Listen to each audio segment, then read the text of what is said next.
This is part 3 of the split cases crank and crank bearing replacement video. Please refer to parts 1 and 2 for the previous procedures.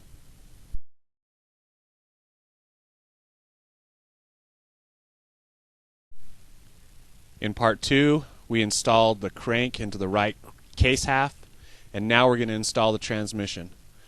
And it's important to try to do this as an assembly with your shift forks installed, everything lined up.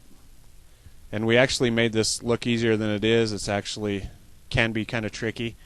You want to make sure that everything rotates smoothly.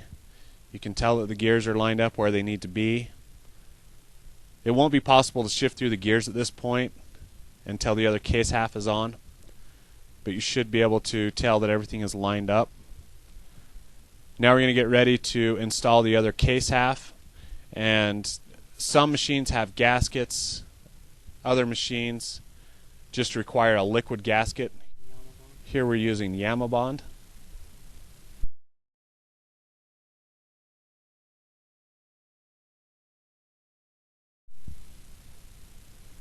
Make sure your sealing surface is very clean before you start. Sorry. Make sure you put sealant on both halves. Now we're going to go ahead and slide that on and be really careful and make sure everything is lined up correctly before you start pulling the crank through. Make sure all the shafts are starting to fall into the bearings. You want to make sure the cases are parallel. We're going to go ahead and install our crank puller installer back onto the crankshaft. We use the right pieces.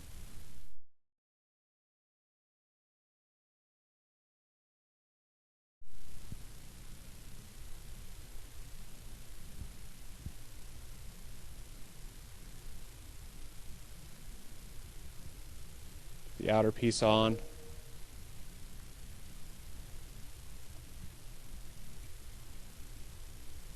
Thread the nut on. Then as we tighten this, once again we want to make sure everything is parallel and the case halves are coming together. And make sure they're parallel. We might need to take a rubber mallet and tap the back just to make sure everything comes together nice and even.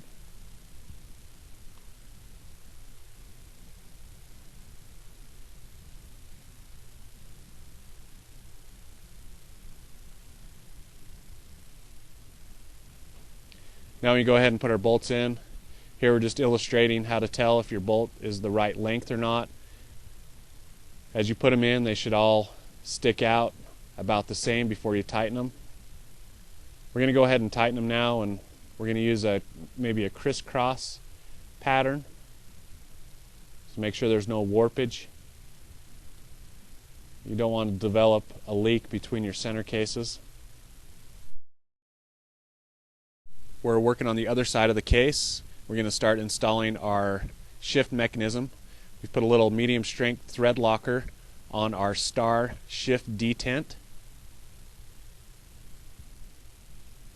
Now we're going to go to make sure our shift pawls are in there, the springs are all together, and we want to install that as an assembly.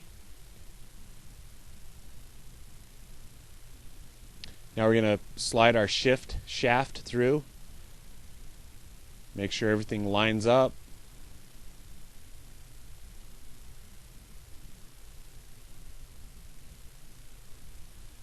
This is our kickstart idler gear. There's a little washer on there. Then we're going to use our Tusk circlip pliers to install that circlip.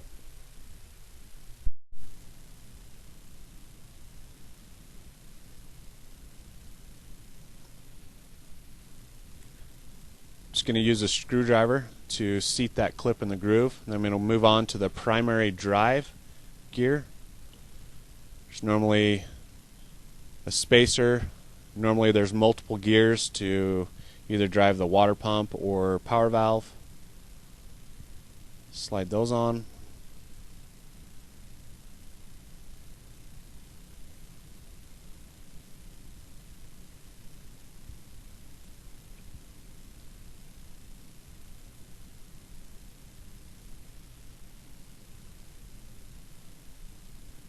Now we're going to move on and put the outer clutch basket on. It's our washer, our sleeve, and our double bearing.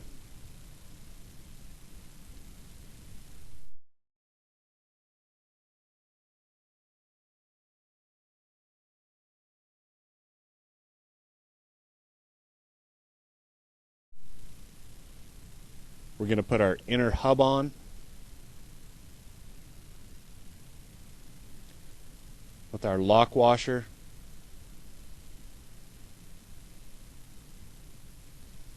And the nut.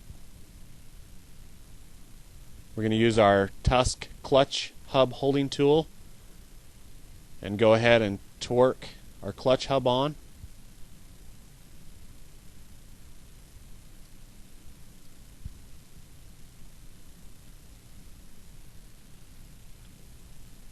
Now we're going to bend up our lock washer. Now we're going to wedge our aluminum washer back in there so we can tighten up that primary gear. Don't forget to remove the washer. Now it's time for the inner clutch cover. Make sure everything lines up. You have your water pump that needs to line up on a gear. Sometimes you need to move things back and forth a little bit to get it to line up correctly.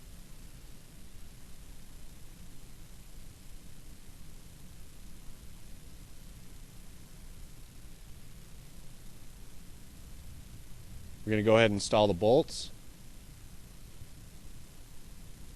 So again, it's always a good idea to go ahead and use a crisscross pattern.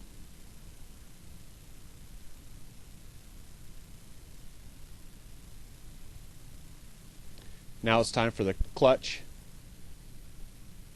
push rod or lifter rod and the clutch lifter itself with the thrust bearing. Then we're going to start installing our clutch plates. Just going to go ahead and do it just as they came out. Then our pressure plate goes on.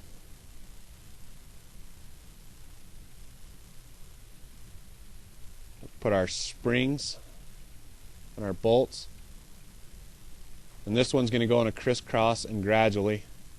Once again, this I want to make sure it's nice and flat. We're going to put our outer clutch cover on.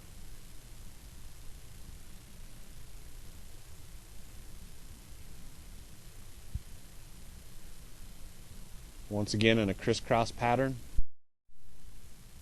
Now we can go ahead and install it in the frame. We're going to kind of jump ahead. We're installing our stator plate with our K&L impact screwdriver to make sure those are nice and snug.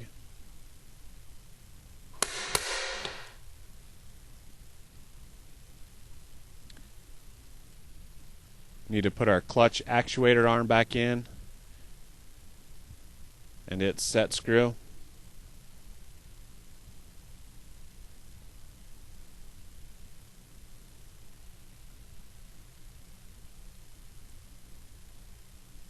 Now we're going to install the flywheel.